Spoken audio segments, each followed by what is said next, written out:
오늘은 반전의 은혜라는 제목으로 룻기서를 살펴보도록 하겠습니다. 이제 장마가 본격적으로 시작이 되었습니다. 어제 밤과 오늘 새벽에 참 많은 비가 광주에 내렸습니다. 장마가 한국 기후에 늘 있는 자연 현상이지만 너무 오랜 장마는 큰 피해를 우리에게 안겨줍니다. 많은 양의 비로 농작물이 피해를 입고 또 사람들이 사는 주거지가 파괴되는 그런 안타까운 일이 일어나죠. 더 많은 비가 내리면 2차적으로 산사태 등 그런 자연재해로 더 많은 인명피해, 더 많은 재산피해를 안겨줍니다. 자, 그러면 장마가 아예 사라지면 어떨까요? 혹시 몇 년 전 기억나시나요? 많은 장마가 있었던 적이 있습니다. 몇 년 연속해서 그런 때가 있었는데 장마 기간인데 그렇게 비가 많이 내리지 않았습니다. 자, 그러면 장마 피해도 없고 또 살기 좋은 그런 계절, 기후가 아닐까요? 딱히 그러지도 않았습니다. 우리나라 기후의 특징은 장마 때 내린 비로 강수량 대부분을 차지합니다. 그럼 많은 장마, 비가 덜 내렸다는 얘기는 그만큼 강수량, 여러 가지 물이 부족하게 된다는 얘기죠. 생활용수가 부족하고, 농업용수가 부족하고, 산업용수가 부족하게 되었습니다. 또한 장마가 비가 오지 않는다는 얘기는 그만큼 무더위가 지속된다는 얘기죠. 장마로 어느 정도 기온을 낮추는 효과도 있습니다. 또한 장마에 필요한 여러 산업도 있기에 장마가 없다면 이러한 산업은 큰 타격을 받게 될 것입니다. 이로써 우리나라의 기후에는 장마라는 것이 필요하다는 것이죠. 한국 기후가 온난한 기후, 적당한 강수량만 이어진다면 우리는 예전에 경험하지 못한 또 다른 어려움을 겪게 된다는 뜻입니다. 자, 이런 날씨만이겠습니까? 삶에는 어느 정도의 어려움이 필요하다는 것을 우리는 알아야 됩니다. 상식적으로 무난한 삶, 그냥 인생에 누릴 수 있는 여러 아름다움만을 경험할 수 있는 그런 삶이 지속된다면 좋다고 생각할 수 있지만 꼭 그렇지 않다는 얘기죠. 어려움을 통하여 우리가 알 수 있는 기쁨, 예를 들자면 역경을 이겨낸 승리라든지 또 어려움을 통해 그 어려움을 해결한 성취감이라든지 또 그 속에서 극적인 반전의 은혜, 이런 것들은 고난이 없이는, 어려움이 없이는 경험할 수 없다는 것입니다. 오늘 우리가 살펴볼 룻기는 극적인 반전의 내용이 이렇게 담겨져 있습니다. 그런데 다른 역사서와는 달리 이 얘기의 내용이 궁중의 이야기나 민족과 민족과의 전투가 있는 그런 역사적인 얘기가 아닙니다.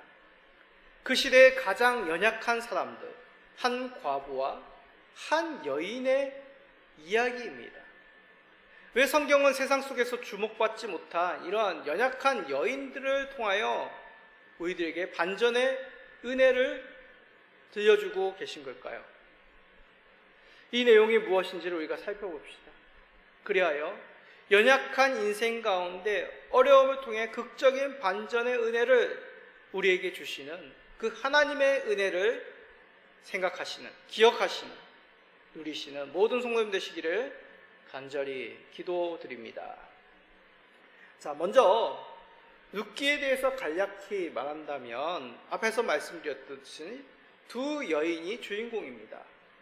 과부의 이름은 나오미, 그리고 그녀의 며느리인 룻.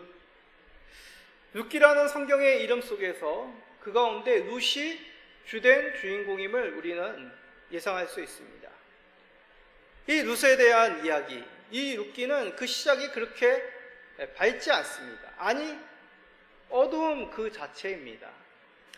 배경은 사사가 이스라엘을 다스릴 때이며 가나안 땅에 흉년이 들었을 때라고 우리들에게 이 배경을 알려주고 있습니다. 자, 룻기 1장 1절을 읽어봅시다. 사사들이 치리하던 때에 그 땅에 흉년이 드니라. 유다 베들레헴 한 사람이 그의 아내와 두 아들을 데리고 모압 지방에 가서 거류하였는데, 자, 지난주에 들었던 말씀, 사사기의 말씀 한번 생각해 보십시오. 사사시대를 한마디로 말한다면 무엇이라고요? 이스라엘이 왕이 없으므로 사람이 각자의 소견에 오는 대로 살았다. 이것이 바로 사사기를 대표할 수 있는 삶의 모습이라고 하였습니다. 하나님의 뜻이 아닌 각자의 뜻으로 살았던 이 이스라엘 시대입니다. 그 가운데 하나님께서는 하나님의 선민인 이스라엘에 대하여 징계를 통하여 그들이 어긋난 길을 벗어버리고 바른 길로 나아가도록 이끄시는 것이 사사기의 주된 내용이죠. 그 징계는 다름 아니라 이민족의 침입과 흉년입니다. 자, 이런 때에 나오미와 남편 두 아들이 지금 이 룻기에 등장하고 있는 것이죠. 이런 어려운 시기 가운데 이 가족의 선택은 다름 아니라 하나님이 주신 이 기업, 이 약속의 땅을 뒤로 한 채 낯선 타국 땅, 이방인의 땅 모압으로 내려갔다는 것입니다. 이들의 선택은 단지 생존의 선택이 아니란 얘기죠. 이 당시의 풍조, 각자의 생각과 가치관을 따른 선택이었음을 우리는 이 1장 1절의 말씀을 통하여 알게 된다는 얘기입니다. 자, 이들의 선택, 이들에게 행복을 가져다 주었을까요? 오늘 룻기에서는 나오미의 남편이 이 모압 땅에서 죽게 되었다라고 말합니다. 남편이 죽었으니 그 가정을 누가 책임져야 될까요? 두 아들이 책임져야 되겠죠. 가문이 끊어질 수 있는 이 위기 속에 나오미는 이 두 아들이 이곳에서 모압 여인을 맞이하여 자녀를 생산하기를, 이곳에 이주하기를 선택합니다. 자, 이런 선택, 또 다른 선택은 어떤 결과를 낳았습니까? 그녀의 기대와는 달리 두 아들도 그만 이 모압 땅에서 생명을 다한 것이죠. 이제 남은 것은 과부 나오미와 젊은 과부인 두 며느리뿐이 남지 않게 되었습니다. 이 가정의 모습을 보면서 우리 성도님들 어떤 마음이 드십니까? 참, 그 인생이 기구하네, 안타깝네, 그런 생각이 드시겠죠. 혹시 왜 이런 일이 일어났을까라는 생각도 드십니까? 모든 사람 인생의 고난에 대해서 우리는 정확한 원인을 알 수가 없습니다. 결코 각자의 인생에 대해서 일반화시킬 수 있는, 성급하게 일반화시켜서도 안 되는 것이죠. 그러나 룻기에 등장하는 이 나오미 가정의 이야기 속에서 하나님은 그 시대인 사사시대의 모습을 담아내고 계시다는 얘기입니다. 하나님이 아닌 각자의 생각에 따라 선택한 그 결과, 그것은 행복이 아니라 재앙이었음을 단적으로 보여주고 있는 것이죠. 그렇습니다. 하나님께서는 이러한 메시지를 이 나오미의 가정을 통하여 하나님의 백성들에게 보여주고 있는 것이죠. 그러나 하나님께서 이것으로 끝나겠습니까? 하나님께서 잘못된 길을 선택한 그의 자녀들을 포기하지 아니하시고 바른 길로 인도하시는 하나님이시죠. 이스라엘에게 그래야 하셨듯이 하나님께서도 나오미 가정이 다시 하나님께로 돌이키도록 인도하십니다. 그런데 그 과정이 우리가 주목해야 됩니다. 너희가 잘못했으니 돌아가라, 그렇게 무의미하고 엄격하게 말씀하시지 않는다는 얘기죠. 오히려 각자의 생각대로 살았던 그 잘못된 선택 속에서도, 또 그 결과로 경제적인 삶적인 궁핍함 속에서도 하나님께서는 그의 백성들에게 사람들을 통해 놀라운 은혜, 반전의 은혜를 경험하게 하십니다. 먼저 나오미입니다. 나오미는 앞에서 말씀드렸듯이 남편과 두 아들을 잃은 여인입니다. 그 마음이 얼마나 가난하고 괴롭겠습니까? 그런데도 나오미는 이 젊은 두 며느리에 대한 배려, 애정이 남아 있었습니다. 그래야 고향 이스라엘 땅에 하나님께서 양식을 주셨다는 소식을 듣고 귀향을 결정함에 있어서도 먼저 그의 마음에 걸렸던 것은 이 젊은 이방 며느리들이었습니다. 그리하여 이들에게 고국 모압에 남아 새로운 남편을 만나 새로운 인생을 살도록 권면합니다. 이에 대해서 어떤 분들은 아니 하나님 믿는 백성이 하나님 믿도록 이끌어야지 그냥 모압 땅에 남아서 니네들 신을 믿고 니네들 문화대로 살아라라고 얘기하는 것이 옳은가? 그렇게 보실 수도 있겠지만 이 당시의 배경을 생각해 보십시오. 모압이니 그것도 남편도 없이 낯선 이스라엘 땅에 이 젊은 여인들이 살아가는 것이 그리 쉽지가 않았을 것입니다. 나오미가 가지고 있었던 두 젊은 이방 여인들, 며느리에 대한 따뜻한 배려란 것이죠. 이에 못지않게 두 며느리의 마음도 특별합니다. 이들은 시어머니를 부르지 않고 동행하겠다, 나를 돌아가게 하지 마십시오 라고 간청을 합니다. 물론 나오미의 만류로 오르바는 작별을 행합니다. 그러나 이들의 시어머니에 대한 사랑은 우리가 기억해야 된다는 것이죠. 그 정점이 누구에게 있었냐? 룻에게 있었다는 얘기입니다. 그녀는 나오미에게 이렇게 강하게 대답을 합니다. 자, 룻기 1장 16절입니다. 룻이 이르되 내게 어머니를 떠나며 어머니를 따르지 말고 돌아가라 강권하지 마옵소서. 어머니께서 가시는 곳에 나도 가고 어머니께서 머무시는 곳에서 나도 머무겠나이다. 어머니의 백성이 나의 백성이 되고 어머니의 하나님이 나의 하나님이 되시리니. 룻은 나오미가 다시 강권하지 못하도록 확실한 결심을 이 대답 속에서 담아내고 있습니다. 어머니와 함께 하겠다는, 다시 돌아가지 말도록 권면하지 마십시오. 강권하지 마십시오. 이 말은 당신과 삶을 같이 하겠다, 그 이상의 의미입니다. 당신이 믿는 당신의 민족이 나의 민족, 나의 하나님이 될 것이라는 고백이 담겨 있는 것이죠. 이런 룻의 시어머니에 대한 애정 생각해 보십시오. 이방인이었습니다. 여인이었습니다. 그리고 이 말은 즉 낯선 자기 고국의 문화, 자기 고국의 그런 삶의 모습을 벗어버리고 낯선 곳으로 가서 당신이 살아가는 방식대로 당신이 믿는 하나님을 나의 하나님으로 믿겠다는 그 얼마나 어머니에 대한 애틋한 사랑이 담겨 있냐는 말이죠.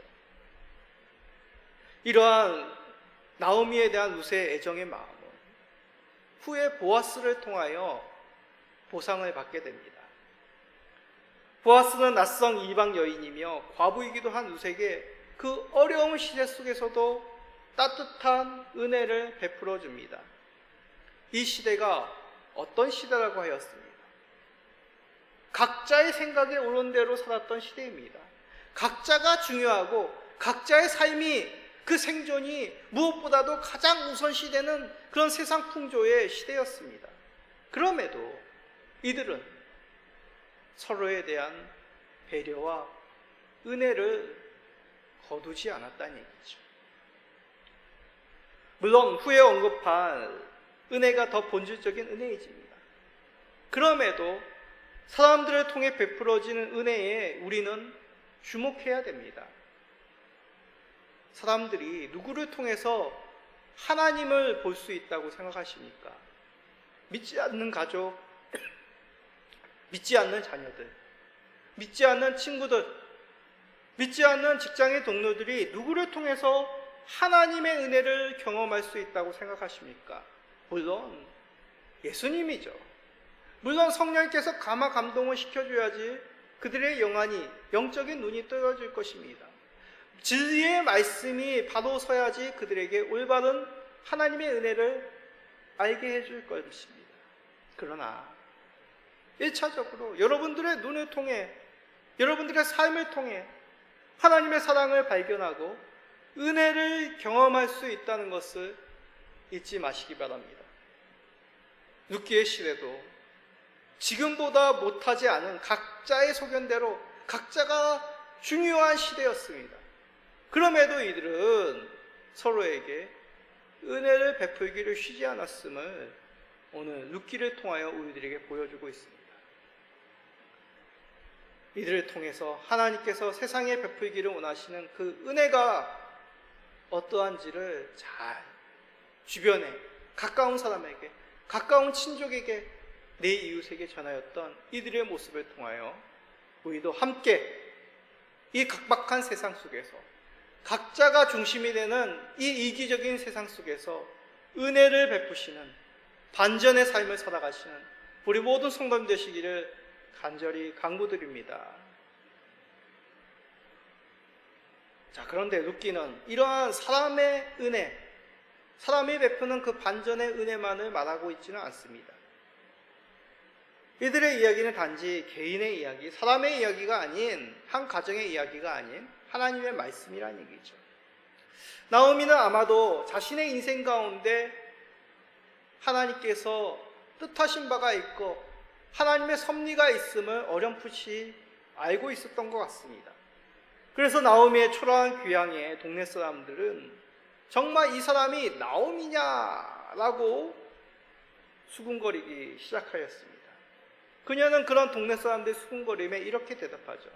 나를 나오미라고 하지 마십시오. 나오미란 뜻은 우리의 기쁨이란 뜻입니다. 나를 나오미라 하지 말고 마라라고 부르십시오 라고 동네 사람들이 말합니다. 마라란 것은 괴로움이란 뜻이죠. 이러한 호칭 속에서 하나님께서 자신에게 어떠한 뜻을 가지고 계신지 징벌을 하셨다는 것을 그녀는 잘 알고 있었습니다. 풍족하게 나가 비어 돌아오게 하신 그 하나님의 손이 자기에게 있었음을 이 여인은 알고 있었던 것이죠.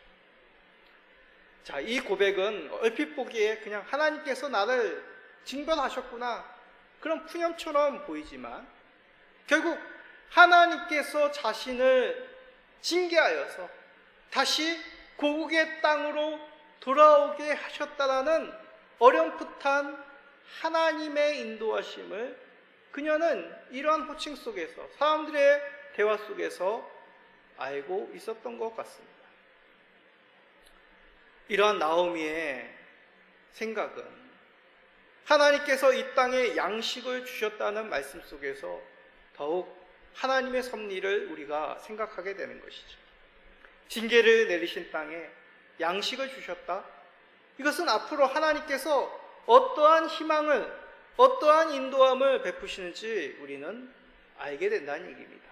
마치 짙은 어두움의 시간이 끝나고 새벽의 햇빛이 그 비치는 그 직전을 보여주고 있는 것과 같다는 얘기죠. 지금 당장은 하나님의 징계로 나오미는 빈손으로 돌아왔다 생각하지만 자세히 살피면 그에게 더 큰 은혜를 그 곁에 두고 있음을 보여줍니다. 그 은혜가 뭘까요? 이방 여인 며느리 룻이죠. 룻은 우선 시어머니와 자신의 굶주림을 해결하기 위하여 밭에 나가 이삭을 죽기 시작합니다. 그런데 하나님께서 그녀에게 은혜를 베푸기로 작정하십니다. 어떠한 모습으로? 우연을 가장하여 그녀에게 베푸시죠. 자, 룻기 2장 3절을 읽어봅시다. 룻이 가서 베는 자를 따라 밭에서 이삭을 주는데 우연히 엘레멜렉의 친족 보아스에게 속한 밭에 이르렀더라. 자, 보아스는 누구입니까? 나오미의 친족이죠. 친족은 그 당시의 문화이기도 하며 율법이기도 한 계대 결혼을 행하였던 의무가 있는 사람들입니다. 계대 결혼이란 것이 무엇이냐? 하나님이 주신 기업을 지키기 위하여 친족 가문이 대신 그 기업을 이어받도록 결혼하는 풍습이죠. 이 나오미의 가정과 같이 더 이상 그 가문을 이을 수 있는, 그 기업을 이을 수 있는 남자가 끊겼기에 친족이 그 집의 여인과 결혼하여 계속해서 그 가문이 이어지도록, 그 기업이 그 집의 이름을 통하여, 가문의 이름을 통하여 보존되도록 행하는 것이 이 계대 결혼, 이 당시의 독특한 문화였습니다. 그러나 이 시대가 어떤 시대였다고요? 각자 생각대로 살아가는 시대입니다. 하나님께서 정하신 율법이 지켜지지 않는 흔한 시대였습니다. 그런데도 그 가운데 이 보아스라는 나오미의 친족, 그것도 하나님 앞에 신실한 사람의 밭에서 이 룻이 이삭을 죽도록 인도하신 것이죠. 이런 우연함만이 아닙니다. 이 보아스는 나오미가 귀향한 소식과 더불어 그녀 곁에 함께한 이방 며느리에 대한 소식에 주목하고 있었습니다. 보아스가 주목한 가운데 그녀가 성실하게 자신의 밭에서 이삭을 줍고 있었던 것이죠. 자신의 식량을 위하여 집에 계신 노모 나오미를 위하여 그 여인이 새벽부터 나와 이삭을 줍고 있는 모습을 이 보아스가 주목하고 있었던 것입니다. 그리하여 종들에게 명하여 그녀에게 더 많은 이삭을 줬도록 보아스는 배려를 하죠. 자, 이런 모습 속에서 우리는 무엇을 발견합니까? 우연. 그리고 보아스가 이 룻이 어떠한 여인인지 주목하고 그 성실함 속에서 은혜를 베푸는 모습 속에서 우리는 무엇을 발견해야 될까요? 이것을 단지 남녀의 관심 속에서 어떤, 요즘 말로 플러팅이라고 하나요? 작업이라고 하나요? 그런 걸로 오해하지 마시기 바랍니다. 그것이 아님에 분명하게 나타낼 수 있는 것, 오늘 우리가 읽었던 본문 속에 담겨져 있습니다. 추수가 끝난 후 베풀어진 그 축제 후 어두운 밤에 이어졌을 때 이 두 사람은 자칫하면 남녀의 애정 행각으로 오해할 수 있는 일들과 대화를 행합니다. 그러나 이것을 자세히 보면 이 대화 속에 은혜를 요청한, 신실하게 하나님이 주신 직무, 의무를 다하겠다는 약속이 서로 간에 오가고 있음을 보게 됩니다. 자, 두 절만 한번 읽어봅시다. 룻기 3장 9절 10절입니다. 이르되 내가 누구냐 하니 대답하되 나는 당신의 여종 룻이오니 당신의 옷자락을 펴 당신의 여종을 덮으소서. 이는 당신이 기업을 물을 자가 됨이니이다 하니 그가 이르되 내 딸아 여호와께서 내게 복 주시기를 원하노라. 내가 가난하건 부하건 젊은 자를 따르지 아니하였으니 내가 베푼 인애가 처음보다 나중이 더하도다. 그리고 보아스는 날이 밝기 전에 룻에게 곡식을 풍성히 나누어져 돌려보냅니다. 자, 이런 우리가 읽었던 이 본문 속에서 남녀의 애정이 보입니까? 오히려 조심스럽지만 간절하고 그 가운데 단호한 결단을 우리는 보게 됩니다. 보아스의 룻에 대한 그 주의 깊은 보살핌 속에 우리는 하나님의 보살핌을 봐야 된다는 얘기죠. 룻이 요청한 옷자락은 하나님의 은혜와 보호를 의미합니다. 이방 과부도 돌아보시고 은혜를 베푸시는 하나님, 그 하나님의 마음은 바로 인자하시고 신실하신 그 사랑을 베푸시기에 기뻐하시는 인애의 하나님임을 우리는 이 광경 속에서 보게 된다는 얘기죠. 보아스는 그녀에게 약속한 것 같이 날이 밝는 대로 기업 물을 의무를 사람들이 보는 앞에서 선포합니다. 그리하여 친족의 기업도 지켜내며 대가 끝나지 않도록 룻을 아내로 맞이하여 가문을 이을 자손을 낳게 되는 것이죠.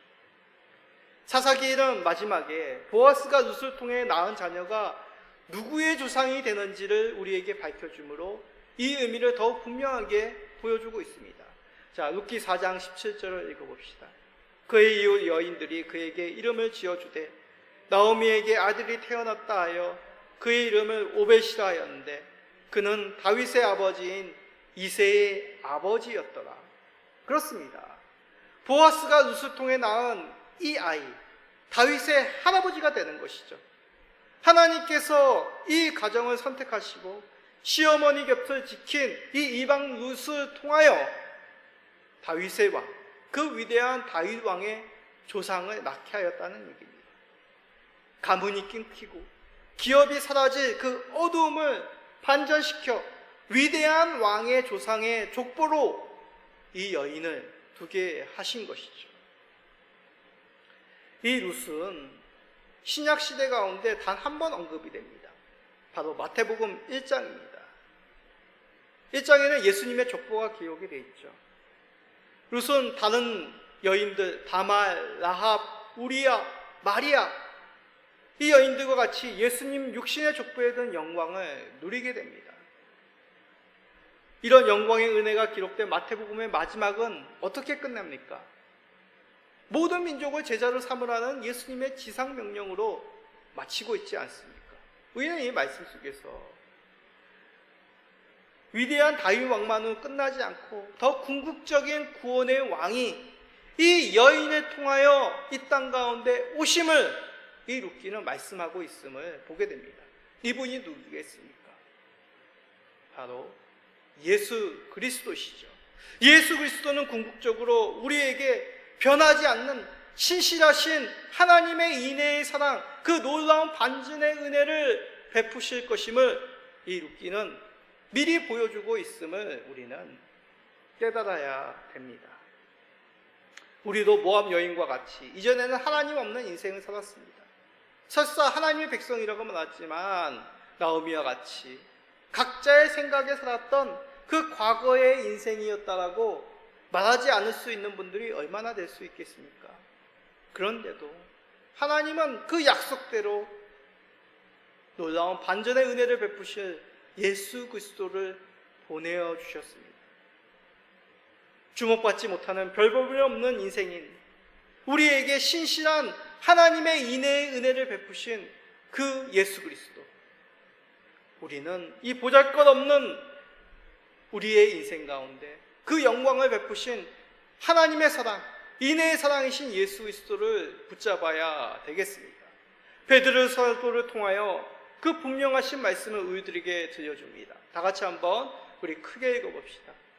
너희가 알거니와 너희 조상이 물려준 헛된 행실에서 대속함을 받은 것은 음이나 금같이 없어질 것으로 된 것이 아니요 오직 흠없고 점없는 어린 양 같은 그리스도의 보배로운 피로 된 것이니라. 아멘.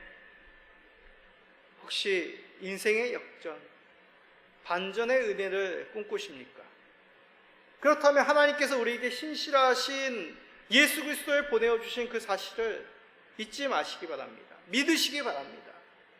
예수님은 룻과 같은 보잘것없는 우리들의 인생을 금이나 을, 혈통이 아니라 우리의 선행이 아니라 하나님의 신실하신 그 놀라운 반전의 은혜로 덮으셨습니다.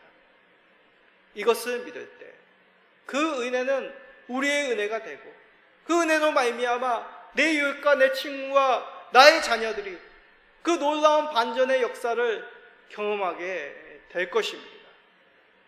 이 놀라운 반전의 하나님의 은혜를 남겨주실, 누리실 모든 성도님이 되시기를 예수 그리스도의 이름으로 축복드립니다. 아멘.